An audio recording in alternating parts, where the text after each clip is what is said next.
তিনটা অংশ। একটা হচ্ছে প্রিফ্রন্টাল কর্টেক্স, কি প্রিফ্রন্টাল কর্টেক্স, আরেকটা হচ্ছে আপনার ব্রেইন স্টেম, আর একটা হচ্ছে লিম্বিক সিস্টেম। এই যখন মানুষ দেখলো যে টাকা দেওয়া হয় ফেসবুক থেকে, ইউটিউব থেকে, তখন তারা নিজেদের ব্যক্তিত্বকে বিলীন করে দিয়ে তারা এই সোশ্যাল মিডিয়ার পিছনে, এই সেলিব্রিটিজমের পিছনে তারা ছুটে গেল। দেখবেন, আপনি খেয়াল করে দেখবেন, আপনারা হয়তো অনেক সময় ভাবেন যে যারা টিকটক করে, যারা টিকটকে ভাইরাল হয়, তারা দেখবেন যে অনেক মানে যা মনে চায় তাই করে, যা মনে চায় তাই করে, নাচবে, হাসবে, এই বলবে, সেই বলবে। তাদের কাছে যখন যাবেন আপনি, তাদের পার্সোনালিটিটা সোশ্যাল মিডিয়াতে যেমন থাকে তার চেয়ে উল্টাটা থাকে তাদের বাস্তবিক জীবনে।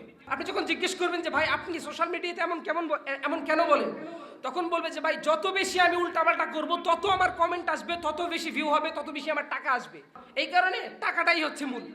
এরকম করে আমাদের সন্তানদের, আমাদের জেনারেশনের যে ক্রিয়েটিভিটি আছে সেগুলো নষ্ট করে দিয়ে তারা সোশ্যাল মিডিয়ার প্রতি আমাদেরকে আকৃষ্ট করে রেখে দিয়েছে। শুধুমাত্র যারা টাকা ইনকাম করে তারা তো ঠিক আছে একদিক থেকে, যে কিছু টাকা ইনকাম করছে, এই কারণে তারা সোশ্যাল মিডিয়াতে নিজেদের ব্যক্তিত্বকে বিলীন করে দিয়ে তারা সোশ্যাল মিডিয়াতে আছে। কিন্তু যারা শুধুমাত্র ভিউয়ার্স, তারা কি করে দেখেন, মানুষের ব্রেইনের তিনটা অংশ থাকে। কয়টা অংশ ভাই? একটু কথা বলেন আমার সাথে, যাতে আমার অ্যাক্টিভিটিতে থাকে। কয়টা অংশ?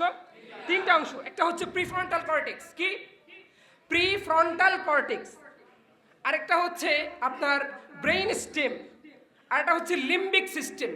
এই তিনটা হচ্ছে মানুষের ব্রেইনকে কাজে লাগায়, কাজ করায়। প্রিফ্রন্টাল কর্টেক্স কি করে? এটার কাজ হচ্ছে আমরা যখন কোনো একটা জিনিস দেখি, এই জিনিসটা ভালো না মন্দ না খারাপ না কি, এই জিনিসটা আমরা এই মেধার মাধ্যমে বুঝতে পারি, আমাদের আবেগে লাগে। যেমন ধরেন, সংক্ষেপে বুঝাই, 2 থেকে 4 বছর আগে যখন আমাদের সোশ্যাল মিডিয়াতে আমাদের আসক্তি কম ছিল, তখন আমরা যখন ফিলিস্তিনে কোন একটা হামলা হয়েছে, এই খবরটা যখন আমরা পাইতাম, ফিলিস্তিনের একটা ভাইয়ের বোমা হামলায় কসফে ইসরায়েলের মাধ্যমে তাদের পা কেটে গেছে, এই জিনিসটা যখন দেখতাম, তখন আমাদের মাথায় মারাত্মক একটা চাপ খাইতো, আমরা খুব কষ্ট পাইতাম।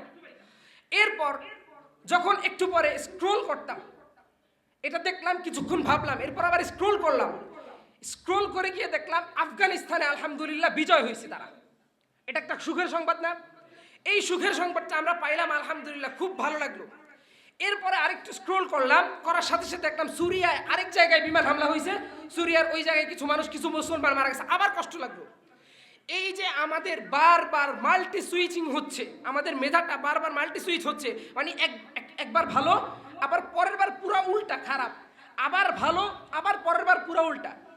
এই যে আমাদের মেধার এই অংশটা, প্রিফ্রন্টাল কর্টেক্স, এই অংশটা যে বারবার সিগন্যাল দিচ্ছে, দিতে দিতে দিতে দিতে দুর্বল হয়ে গেছে। এটা কি হয়ে গেছে ভাই? দুর্বল হয়ে গেছে। এই দুর্বল হয়ে যাওয়ার কারণে আপনি দেখবেন, এখন যদি ফিলিস্তিনের কোনো পোস্ট আপনার সামনে আসে, ওই পোস্টটা দেখলে আপনার কত বেশি কষ্ট লাগবে না, যত বেশি কষ্ট লাগতো 4 বছর আগে।